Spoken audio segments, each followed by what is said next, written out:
아멘. 복 있는 사람, 그러한 주제로 윤병삼 목사님께서 오늘 귀한 말씀을 저희들에게 선포하십니다. 크신 은혜가 되기를 바랍니다. 감사합니다.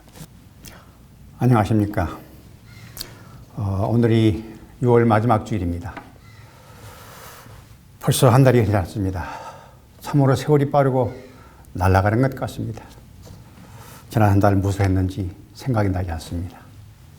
하나 우리가 영원히 돌아올 수 없는 이 아까운 시간을 생각하면서 세월을 아끼고 주님이 뜻 가운데 살아난 것이 우리 성도들의 본모인 것으로 알고 있습니다. 몇 년 전 영국의 일간지, 제가 연도를 잘 몰라서 얼마 전이라고 말씀드리겠습니다. 1월 1일자 신문에 이런 모집 광고가 나왔습니다. 누가 세상에서 가장 행복한 사람인가? 그 답을 보면 첫째가 모래성을 쌓고 있는 어린아이, 둘째는 집안일을 마치고 아이를 목욕시키는 어머니, 또 대수술을 마치거나 예술작품을 끝내고서 기분 좋게 콧노래를 부르는 의사나 예술가가 뽑혔다고 합니다. 이로보건대 복, 축복, 행복이 세상 사람들의 소원의 대상임을 알 수가 있습니다. 세상을 살아가는 동안 복을 받고 행복한 삶을 살아가기 원하지 않는 자는 세상에 아무도 없을 것입니다. 실로 모든 종교가 인간의 축복과 행복을 말하고 있지만 기독교를 제외하고는 참 축복을 제시해주고 참된 행복의 일로 인도하는 종교는 거의 없는 것 같습니다. 즉 세상의 행복과 축복의 문제점은 하나님을 제쳐놓고 자기의 성공 사례나 가문의 자랑, 조상으로부터 물려받은 재산이나 지식에 대한 성공 등만으로 가득 채워져 있다는 것을 알 수가 있습니다. 그러나 하나님의 말씀인 성경은 참된 행복이란 하나님을 사랑하는 데서, 그리고 그 하나님께 감사하는 데서 얻을 수 있다고 말씀하고 있습니다. 그래서 시편 50편 23절은 그렇게 말씀하지요. 감사로 제사를 드리는 자가 나를 영화롭게 하나니 그의 행위를 옳게 하는 자에게 내가 하나님의 구원을 보이리라. 죄악된 인간들이 하나님의 은혜로 구원을 받아서 천국에 갈 수 있는 것보다 더 큰 축복과 행복이 어디에 있겠습니까? 그래서 오늘은 허락하신 말씀을 통해서 복 있는 삶이라는 제목으로 크게 세 가지로 참고하면서 함께 은혜를 받고자 합니다. 첫째로, 복 있는 사람은 그 죄를 사함받는 자입니다. 복 있는 사람은 그 죄를 사함받는 자라고 했습니다. 창세기를 볼 때 아담과 하와가 타락하기 전에 에덴 동산은 어느 것 하나 모자람이 없는 충족된 곳이었습니다. 심지어 그들이 벌거벗었지만 부끄러워하지 않았다고 했어요. 창세기 2장 24절이죠. 한마디로 부끄러움 없는 세계로서 참으로 사랑스럽고 행복한 곳이었습니다. 모든 것이 충족하고 그리낌이 없고 부끄러움이 없는 세계, 그 이상 행복한 곳이 어디에 있겠습니까? 참으로 에덴 동산은 영육간의 낙원이었습니다. 그러나 이러한 세계도 아담과 하와의 범죄로 말미암아 파괴되고 말았습니다. 이는 죄가 있는 한 결코 어떠한 형태의 복도 누릴 수 없음을 말해주고 있습니다. 자기 모든 것을 앗아가버리기 때문입니다. 죄가 모든 것을 앗아가버려요. 그러므로 오늘 본문 시편 32편 1절에서 2절은 허물의 사함을 얻고 그 죄의 가리움을 받는 자, 마음에 간사가 없고 여호와께 정죄를 당치 아니하는 자가 복이 있는 자라고 말씀하고 있습니다. 죄는 죄를 낳습니다. 죄는 친구를 데리고 와서 우리를 더 깊은 죄의 수렁으로 빠뜨립니다. 죄는 우리를 용서하지 않고 인정사정 없이 우리를 병들게 하고 낙심케 하고 망하게 하고 결국에는 죽이고 맙니다. 그래서 로마서 6장 23절의 말씀대로 죄의 결과는 사망입니다. 그러므로 이 죄를 사함받은 자들처럼 행복한 사람은 없는 것입니다. 예수님께서는 요한복음 14장 27절에서 우리에게 평안을 주시기 위해서 오셨다고 말씀하셨습니다. 그분이 주시는 평안은 세상에 주는 평안과 다릅니다. 세상의 평화, 세상에 추구하는 행복이란 한결같이 자기 중심적이고 현세적이고 향락을 추구하는 특징이 있습니다. 마치 팥죽 한 그릇에 소중한 장자의 명분을 팔아버린 에서와 같이 영원한 세계를 소망하지 못하고 보이는 세계, 현세에만 몰두하는 것이 세상의 평화와 행복입니다. 그래서 그림자와 같이 없어질 안개와 같은 세상을 벗어버리고 예수님께서 주시는 죄 용서의 축복을 받을 때 그 사람은 참으로 행복한 사람입니다. 죄란 우리 육신에 달라붙어 있는 때와 같이 우리 영적인 때라 할 수 있습니다. 몸에 때가 많이 달라붙어 있으면 얼마나 찜찜하고 불쾌합니까? 그런데 가끔 제가 이런 예를 듭니다만은 목욕탕에 가서 따뜻한 물에 몸을 푹 불린 후에 때를 다 벗겨내고 나와서 밖에 나올 때 시원한 바람에 씻을 때 그 상쾌한 기분은 무엇과도 바꿀 수가 없어요. 요즘 젊은 세대는 목욕탕을 잘 모를지도 모릅니다. 그러나 우리가 어렸을 때만 하더라도 시골에서는 목욕탕에 갔어요. 그것도 매일 가는 게 아니고 겨울에 추워서 결국 겨우 얼굴이나 씻고 손이나 씻지 무슨 목욕을 합니까? 언제 목욕탕에 가느냐?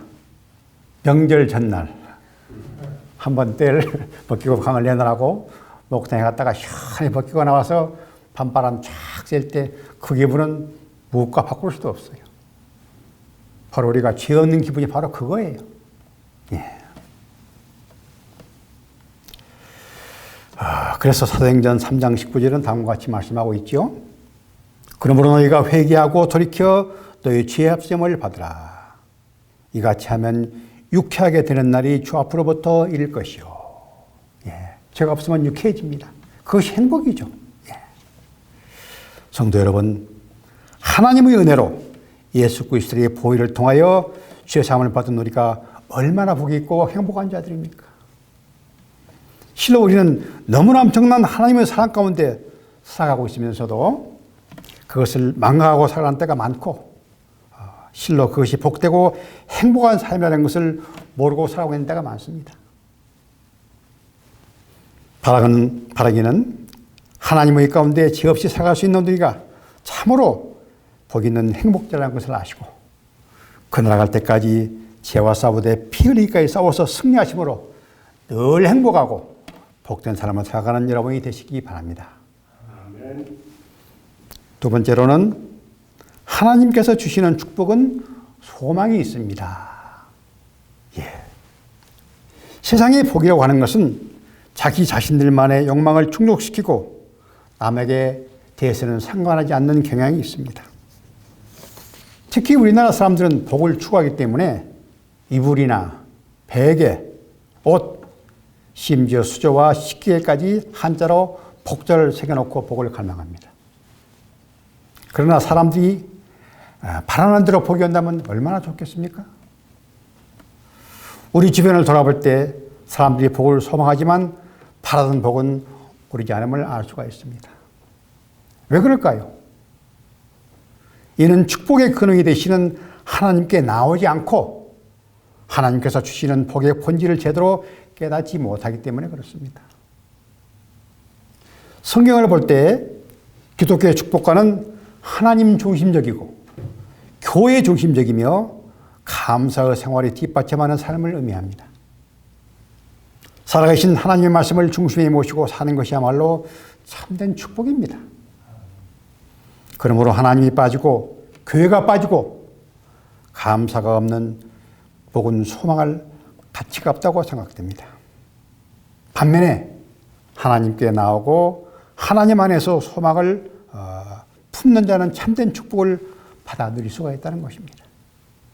왜냐하면 고린도전서 1장 24절이나 30절에 말씀하고 있듯이 하나님의 비밀인 예수 안에 모든 부요와 지혜와 지식 그리고 죄사함을 받는 구속이 있기 때문에 그렇습니다. 예수님 안에는 모든 것이 다 있어요. 그 이상 바랄 것이 무엇이 있습니까? 오늘 본문에서 의인을 시냇가에 심은 나무로 비유하는 것에서 알 수 있듯이 하나님의 말씀에 깊이 뿌리를 받고 사는 사람이 참된 행복자인 것입니다. 그러한 자들은 하나님께서 특별히 불러주시고 죽을 가운데서 다른 사람을 속량물로 주고 빼내신 참으로 행복자이기 때문에 그렇습니다. 하나님께서 우리를 심지어 죽을 자리에서도 빼내주신대요. 다음 이사야 43장 1절에서 3절 제가 참 좋아하는 말씀입니다. 이 말씀을 들으실 때 야곱과 이스라엘은 동일 인물이죠. 야곱과 이스라엘이 나올 때 거기에 자기 이름을 대체해서 들으시기 바랍니다. 예. 야곱아 너를 창조하신 여호와께서 지금 말씀하시느니라. 이스라엘아 너를 지으신 지가 이제 말씀하시느니라. 너는 두려워하지 말라. 내가 너를 구속하였고 내가 너를 지명하여 불렀나니 너는 내 것이라. 하나님이 너는 내 것이래요. 내가 물 가운데로 지날 때에 내가 너와 함께 할 것이라. 강을 건널 때 물이 너를 침몰하지 못할 것이며 내가 불 가운데로 지날 때에 타지도 아니할 것이요. 다니엘의 새 진국해 가시죠. 불꽃이 너를 사르지도 못하리니 대전하는 여호와 내 하나님이요 이스라엘의 거룩한 이요 내 구원자입니다. 내가 애굽을 너의 속량물로 구스와 스바를 너를 대신하여 주었노라. 예. 하나님께서 이스라엘을 애굽에서 출애굽시킬 때 구스와 스바를 대신 주셨다고 그랬어요. 우리가 밥 먹을 때 농촌에 가서 보면 내가 어렸을 때는 그 들깨라는 별명을 들었어요. 집에서 아침에 나오면 하루 종일 뛰어놀다가 밥 먹을 때가 되면 농촌에서 식사를 하다가 이제 그 밥을 차리는 때가 있죠. 쫓아가면 무조건 밥 주는 거예요. 그럴 때 보면 어른들이 밥을 먹기 전에 젓갈로 좀 떼가지고 탁 던지면서 뭐라고 그래요? 해고시라 그래요. 그 우리 영적으로 보면 아사사자랑을 내주듯이 사단한테 먹고 떨어지라는 거예요. 그러니까 하나님께서는 우리가 죽을 자리에 다른 사람을 대신해서 죽게 하신다는 거예요. 그러나 우리가 보호 가운데 살고 있다는 것을 느끼시기 바랍니다.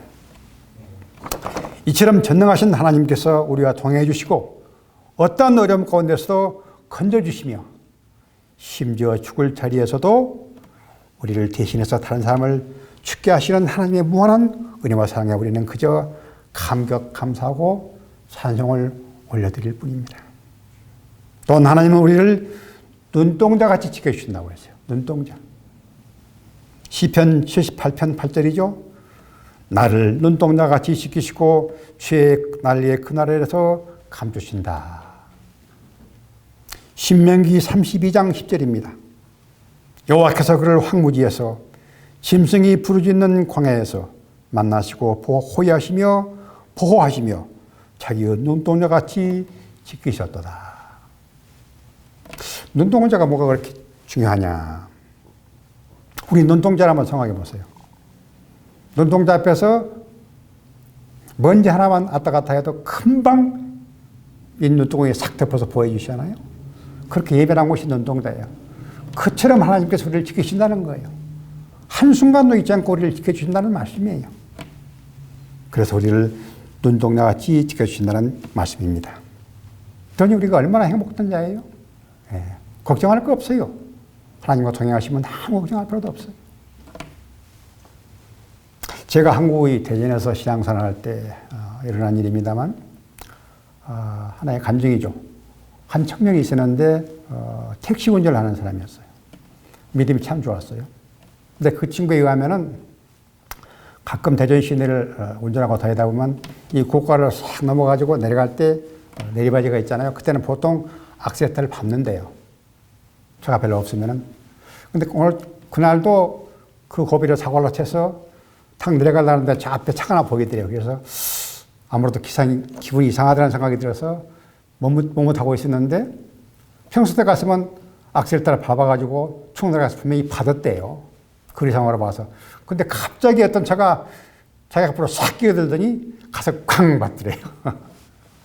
청년이 그런 말을 하더라고요. 하나님이 그날도 지켜주셨다고. 비슷한 일이다만 저도 직장을 다닐 때 퇴근길이었어요. 그래서 차를 몰고 집에 오는데 피차가 아무래도 좀 빠르게 따라오는 것 같아요. 그래서 이게 좀 기분이 좀 이상해서 약간 악셀레터를 밟았어요. 좀 거리를 두려고. 했더니 그 순간에 어떤 애가 갑자기 내 뒤로 팍 끼어드는 거예요. 그래서 그런가 보다 했더니 뒤에서 쾅 소리가 나는 거예요. 그 차가 나를 대신해서 받쳐준 거예요. 그래서 속으로 하나님 감사합니다. 그랬죠. 또 한 가지에는 우리 교회 집사님이 계셨는데 저하고 같은 직장에 다녔는데 그분이 한 분은 그 차를 운전하다가 교통사고를 당해가지고 심하게 다쳤어요. 머리가 깨지고 피가 질질 흐르면서 이제 응무실로 업혀갔는데 그때 물론 목사님이 급히 소식을 받고 문병하고 기도도 해주셨죠. 근데 그 집사님이 병원에 들어오는 순간에 다른 사람이 또 교통사고를 당해가지고 들어왔어요. 근데 그 사람은 겉으로 보기에 별로 멀쩡하게 뭐 그렇게 상처가 나지도 않았는데 이 양반은 목사님 기도도 받으시고 피는 질질 흘렸지만 잘 치료를 하고 퇴원했는데 그 순간 그 사람이 대신 죽어가더래요. 그 목사님이 상당히 영업한 목사님이시는데 그때 기도하시면서 봤다고 그러는데 그날 분명히 저 집사님이 죽어야 되는데 하나님이 그 사람을 데려갔단 말을 하더라고요. 이처럼 하나님은 우리를 지켜주신다는 말씀을 열어드렸습니다. 그래서 잠언 11장 8절에 그런 말씀이 있죠. 의인은 환난에서 구원을 얻고 악인은 와서 그를 대신하느니라. 예. 실로 우리가 지금껏 살아오면서 우리의 모든 대적을 막아주시고 모든 어려움에서 구원하신 하나님의 은혜는 이루 말할 수가 없습니다. 그러한 것을 깨달은 다윗이 다음과 같은 고백을 하고 있죠. 이것이 곧 우리 고백인 걸로 알고 있습니다. 시편 18편 2절입니다. 여호와는 나의 반석이시오 나의 요새시오 나를 건지시는 이시오 나의 하나님이시오 내가 그 앞에 피할 나의 바위시오 나의 방패시오 나의 구원의 뿌리시오 나의 산성이시오다. 거기에 대하여 하나님은 우리가 이 세상을 떠나는 날 우리 영원한 본향 천국에 갈 수 있도록 모든 길을 예비해 두셨고 지금도 인도하고 계십니다. 죄값으로 죽어서 영원히 지옥에 갈 수밖에 없는 우리가 이제 그 좋은 천국에 가게 되었으니 그 이상 소망된 축복이 어디 있습니까? 이 세상에서는 결코 찾아볼 수 없는 축복이라는 것을 한순간도 잊지 마시고 범사에 감사하며 살아가는 저와 여러분이 되시기 바랍니다. 아멘. 그러나 이 모든 축복된 삶이 하나님 앞에 나와서 주시는 말씀을 따라 살아갈 때에 주어질 수 있다는 것을 명심해야 합니다. 따라서 우리는 언제 어디서 무엇을 하든지 말씀 가운데 살아가므로 하나님께 주시는 축복 가운데 소망의 삶을 살아가시기를 주님의 이름으로 축원합니다. 마지막 세 번째입니다. 성도의 축복은 하나님과의 관계에서 나옵니다. 성도의 축복은 하나님과의 관계에서 나옵니다. 역대하 32장 25, 26절 말씀을 볼 때 히스기야 왕이 병들어 죽게 되었으나 자신의 죄를 여치고 회개함으로 다시 생명을 연장받았죠. 히스기야 왕이 36세 하나님의 사형선고를 받았어요. 그때 히스기야 왕이 벽으로 얼굴을 향하고 얼굴을 부비면서 하나님, 제가 지금껏 그래도 하나님께 잘한 것도 있는데 내 죄를 용서해 주시라고 간절히 회개하고 기도했죠. 그때 하나님께서는 수명을 15년간 연장하셔가지고 히스기야 왕이 51살에 죽었어요. 그러므로 말씀을 이탈하거나 교회를 멀리하는 자, 하나님을 멀리하고 받은 은혜를 저버리는 자에게는 절대 축복이 올 수가 없습니다. 요약하자면 하나님과 올바른 관계를 맺을 때만이 진정한 축복을 받게 된다는 말씀이에요. 그러면 하나님과 올바른 관계를 맺어나가는 방법은 무엇이 있습니까? 첫째는 여호와의 말씀을 즐거워하여 주하로 묵상해야 한다고 말씀하고 있습니다. 날마다 하나님의 말씀을 묵상하며 말씀대로 살려 쓰는 자들은 하나님께서는 그냥 두지 않으십니다. 매일 아버지께서 제 말씀을 귀담아 듣고 그대로 살아가려고 몸을 칠 때 얼마나 그 자식이 귀엽습니까? 가끔 말씀드리지만 아버지 말씀에 경청하고 말씀대로 순종하는 자녀가 있으면 얼마나 더 귀여워요? 많은 자녀가 있어 티는 못 내지만 속으로 더 귀엽죠. 뭘 더 주고 싶어요. 그래서 이건희도 장남이 아니었죠. 근데 아버지가 그에게 상속권을 주었잖아요. 마찬가지예요. 하나님도 말씀에 순종하고 하나님 말씀대로 살려고 몸부림차에게 좋은 것을 주시려고 마음먹고 계신다는 말씀입니다. 천지전능하신 모든 것을 가지신 하나님이 원하시면 뭘 못 주시겠어요? 먼저는 우리의 순종과 믿음이에요. 그래서 늘 하나님의 말씀을 묵상하고 즐거워하며 그 말씀대로 선한 삶을 살아가는 자에게 하나님께서는 좋은 것을 아끼지 않으신다 했어요. 좋은 것을 아끼지 않으신다. 시편 84편 11절 말씀이죠. 여호와 하나님은 해요 방패시라. 만물을 지배하는 것이 태양이죠. 그래서 성경에서는 하나님을 태양에 비유하고 있어요. 태양의 혜택을 받지 않는 건 아무것도 없죠.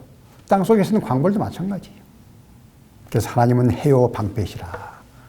여호와께서 은혜와 영화를 주시며 정직하게 행하는 자에게 좋은 것을 아끼지 아니하실 것입니다. 예. 그래서 성도는 하나님의 말씀을 따라 선하며 정직하게 살아야 됩니다. 참으로 늘 하나님의 말씀을 읽고 묵상하는 삶을 살아가다 보면 나도 모르는 순간에 그 말씀이 나를 인도해서 죄를 짓지 않게 되는 것을 볼 수가 있어요. 그래서 요한 1서 3장 9절은 다음과 같이 말씀하고 있죠. 하나님께로부터 난 자가 죄를 짓지 아니하나니 이는 하나님의 씨가 그 속에 거하며 그도 범죄하지 못하는 것은 하나님께로부터 났습니다. 엊그제 주신 말씀 안에 있죠. 예, 요한 3서 3장 9절 요한 1서. 여기 하나님의 씨는 곧 하나님의 말씀을 의미합니다. 누가복음 8장 12절인가요? 씨는 하나님의 말씀이라고 말씀하고 있죠. 즉 말씀이 있기 때문에 죄를 짓지 않는다는 말씀이에요. 우리 성도들은 매일 하나님의 말씀을 묵상하며 살아가고 있는 것으로 알고 있습니다. 특히 요사이는 목사님들이 주시는 카톡으로 보내주시는 말씀으로 인해서 매일 그 말씀을 묵상하며 살아갈 수 있으니 참 좋은 것 같아요. 그러나 성도라면 최소한도 성경을 1년에 3번 읽어야 한다고 그래요. 몇 번 말씀을 드립니다만 한 번은 자기 영을 위해서, 한 번은 자기 혼을 위해서, 그리고 한 번은 자기 육을 위해서 한 번씩은 깨끗한 물로 비워드는 하나님의 말씀으로 다 씻어내야 한다는 거예요. 그래야 온전히 거듭날 수 있다는 겁니다. 1년에 성경 3번 못 읽으면 성도의 말씀을 듣기가 힘들어요. 그래서 우리가 말씀을 열심히 읽어야 됩니다. 예. 저는 하나님의 은혜 가운데 성경을 매일 20장씩 읽습니다. 제가 매일 맨 먼저 하는 일이에요. 성경을 먼저 읽지 않으면 다른 일에 손이 안 잡혀요. 뭔가 허전해서. 그리고 성경을 읽지 않으면 영적인 배고픔을 느껴요. 그래서 비단 여행 중이라도 비행기에서, 버스에서, 수용차를 타고 가더라도 그날 얘기할 성경은 꼭 읽습니다. 제 1차적인 목표는 180번입니다. 지금은 173번째 읽어가고 있는데 제가 180번 이상 읽는 목표로 한 것은 지금은 비단 소찬하셨지만 고속사 CG를 집필하신 제가 가장 존경하는 원로 목사님이 이 땅에 계실 때 성경을 1800번 이상 읽으셨어요. 저도 그 10분의 1라도 읽어야 되겠다. 그분이 깨달은 것을 좀 알기 위해서 그렇게 마음 먹고 있습니다. 물론 180번을 채운 후에도 계속 읽을 겁니다. 1차적인 목표는 아마 내년쯤이면 이루어지지 않나 생각합니다. 제가 은퇴를 하고 모든 것을 놓아버리다 보니까 긴장이 풀리기도 합니다. 그러나 성경을 늘 가까이 하며 말씀을 묵상하는 가운데 하나님과 통행하는 삶을 유지하고자 나름대로는 몸부림을 치고 있습니다. 그렇게 하다 보니 늘 하나님의 임재를 체험하는 가운데 행복한 삶을 살 수 있지 않나 하는 생각을 해봅니다. 결과적으로 성도는 하나님의 말씀을 즐거워하며 죄로 묵상하는 삶을 살아가야 한다는 거예요. 그것이 하나님의 진정한 축복을 받는 비결이기 때문입니다. 둘째로, 주 안에 거해야 한다. 하나님의 사랑이 우리 속에 있고 하나님의 말씀이 우리 속에 있을 때 죄를 지으려 지을 수가 없고 무엇이든지 원하는 대로 그대로 이루어지는 축복을 받아요. 아울러 그런 자는 하나님께서 어떠한 악한 자도 만지지도 못하도록 지켜보신다고 그랬어요. 요한복음 15장 7절이죠. 너희가 내 안에 거하고 내 말이 너희 안에 거하면 무엇이든지 원하는 대로 구하라. 그리하면 이루리라. 예. 말씀 안에 온전히 거하는 자의 기도는 다 응답해 주신다는 말씀이에요. 요한일서 5장 18절. 하나님께로부터 난 자는 다 범죄하지 아니하는 줄을 우리가 아노라. 하나님께로부터 나신 자가 그를 지키심에 악한 자가 그를 만지지도 못하느니라. 어림없어요. 우리 머리카락 하나 손대지 못합니다. 저와 여러분이 말씀 가운데 거하는 한 어떠한 악의 세력도 저와 여러분의 머리카락 하나도 건드리지 못한다는 것을 아시고 늘 말씀의 전신갑주로 무장하신 가운데 악한 사단을 담대히 대적하며 살아가시기 바랍니다. 이제 사단 마귀는 우리가 두려워할 존재가 아닙니다. 대적해야 할 무리예요. 예수님이 승리하셨기 때문에 예수님 이름이면 다 물러가게 되었어요. 파리가 윙 날아가잖아요. 사단 마귀가 그래요. 우리가 파리를 보고 피합니까? 야, 파리 쳐져 있어. 탁 잡잖아요. 네, 두려워할 거 없어요. 이처럼 성도의 축복은 하나님과의 관계에서 나온다는 것을 아시고 우리 호흡이 존재하는 한 결코 하나님의 과의 관계가 단절되는 일이 없도록 끝까지 말씀을 붙잡고 살아가심으로 인해 승리의 멸류관을 쟁취하시는 저와 와이프 되시기를 주님의 이름으로 축원합니다. 이제 제가 카톡으로 받은 좋은 말씀이 있어서 그 말씀을 소개하고 마치고자 합니다. 그 제목이 바라지 않겠습니다. 작자님 이상이에요. 너무나 은혜로운 말씀이어서 제가 한번 읽어드립니다. 사실 우리가 너무나도 하나님의 큰 은혜 가운데 축복 가운데 살고 있지만 그걸 명각하고 축복인지 모르며 살아가고 있어요. 걸을 수만 있다면 더 큰 복은 바라지 않겠습니다. 누군가는 지금 그렇게 기도를 합니다. 설 수만 있다면 더 큰 복은 바라지 않겠습니다. 누군가는 지금 그렇게 기도를 합니다. 들을 수만 있다면 더 큰 복은 바라지 않겠습니다. 누군가는 지금 그렇게 기도를 합니다. 말할 수만 있다면 더 큰 복은 바라지 않겠습니다. 누군가는 지금 그렇게 기도를 합니다. 볼 수만 있다면 더 큰 복은 바라지 않겠습니다. 누군가는 지금 그렇게 기도를 합니다. 살 수만 있다면 더 큰 복은 바라지 않겠습니다. 누군가는 지금 그렇게 기도를 합니다. 놀랍게도 누군가의 간절한 소원을 나는 다 누리고 살았습니다. 놀랍게도 누군가가 간절히 기다리는 기적이 내게는 날마다 일어나고 있습니다. 부자가 되지 못해도 빼어난 외모 아니어도 지혜롭지 못한 내 삶에 날마다 감사하겠습니다. 날마다 누군가의 소원을 이루고 날마다 기적이 일어나는 나의 하루를, 나의 삶을 사랑하겠습니다. 어떻게 행복했는지 고민하지 않겠습니다. 내가 얼마나 행복한 사람인지 날마다 깨닫겠습니다. 나의 하루는 기적입니다. 난 행복한 사람입니다.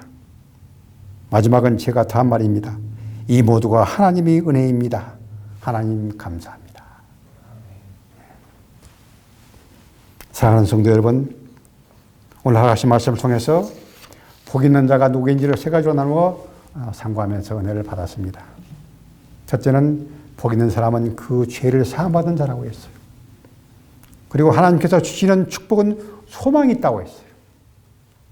셋째의 성도의 축복은 하나님과의 관계에서 나온다고 말씀을 받았습니다.